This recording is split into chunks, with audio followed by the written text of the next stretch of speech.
will to win of the millions of our supporters.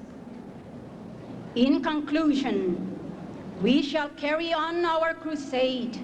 We shall campaign. We shall fight. And ladies and gentlemen, I promise you, on May 11, we shall win and reform this country.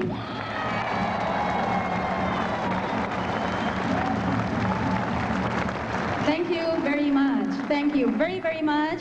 Thank you for this one moment in time. Defensor, Santiago ang pangalan, panalo pagpulo sa nagigiling. Mabuhay si Miriam! Miriam, Miriam, kay Miriam kami.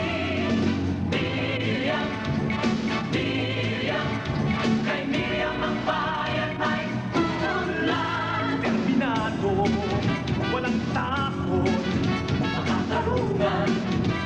Mga Diyos, Miriam Defensor, Santiago ang pangalan, ihalal ng Pangulo ng Bayan.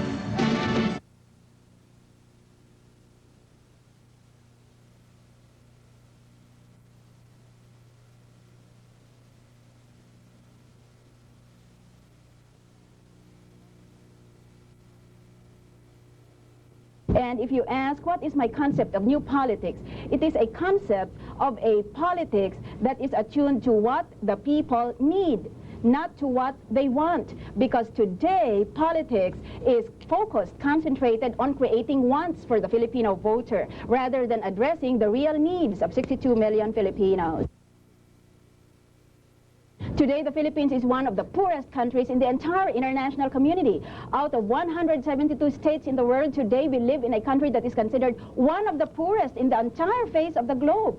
Thus, this question is particularly pertinent. We must ask ourselves, despite our wealth of natural resources and our wealth of human and institutional resources, why are we so poor? Why are 2/3 of 62 million Filipinos living at the poverty line? The reason is plain and simple, and that reason is because politics in this country is so corrupt. Thus, the first item in the national agenda should be to stop graft and corruption. The second item should be then, since we would then at that point possess the capability to address the economic issues, should be to promote a three-pronged strategy. 1, promote export-oriented industries. 2, liberalize the investment climate. And 3, develop the tourism industry.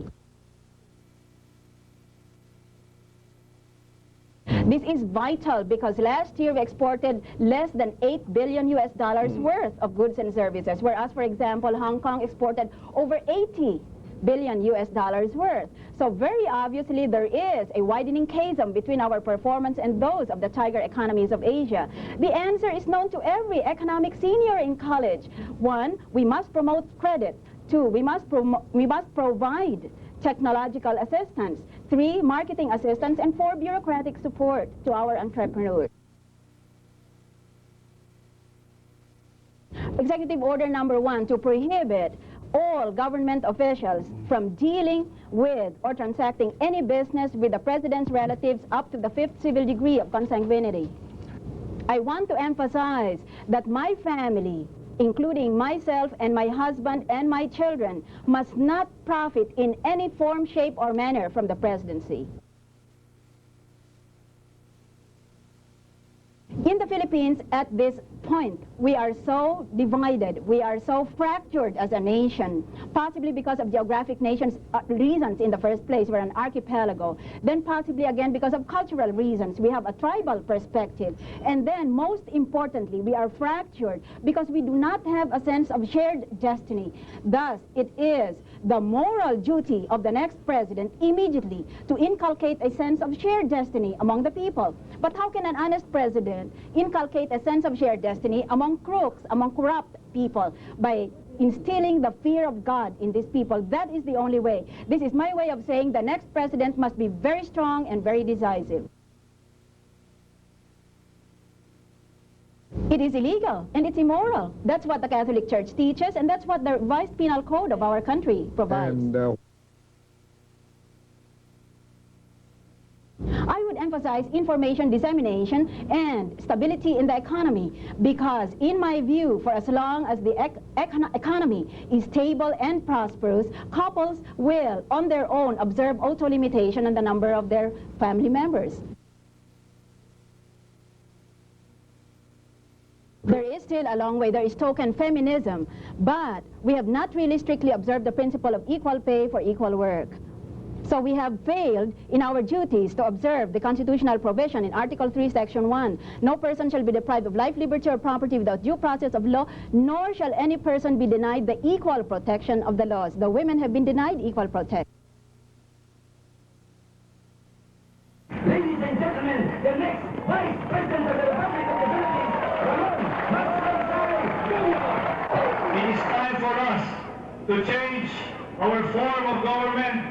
Kumuha tayo ng liderado ng bata na ni Miriam, defensor Santiago, sapagkat pag hindi tayo nagpalit, kawawa naman ating mga kabataan at papagsak na naman ang ating sosyedad. Mga kababayan ko, itong laban na ito, mabigat sa aming mga kandidato sapagkat nag-umpisa na ang tinatawag na black propaganda. Ang atake kay Miriam, defensor Santiago, is what you call below the belt. They have been resorting to personal attacks. Do you know why they are doing that? Dahil nakikita nila na malalim at madiin ang pagmamahal ng taong bayan kay Dr. Miriam, defensor Santiago.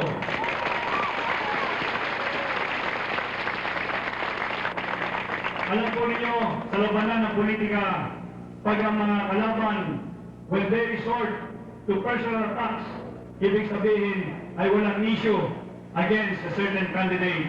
At yan, dahil malinis si Miriam, defensor Santiago, malinis ang mga kandidato ng People's Reform Party, wala na silang magawa. Tuloy-tuloy na tayo sa Malacanang pagdating ng election ng mga Ladies and gentlemen, it is my honor and pleasure to present to you Governor Tony Luise.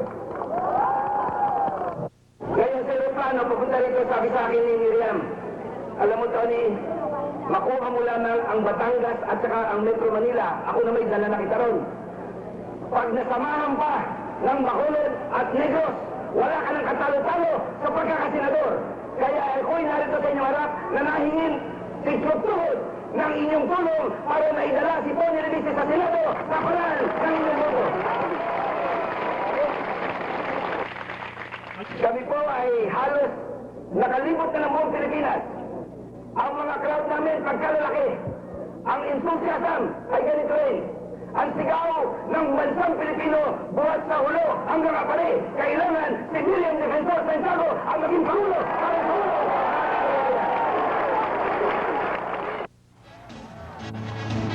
Si Miriam, tapat sa bayan, siya'y tugon sa kahirapan.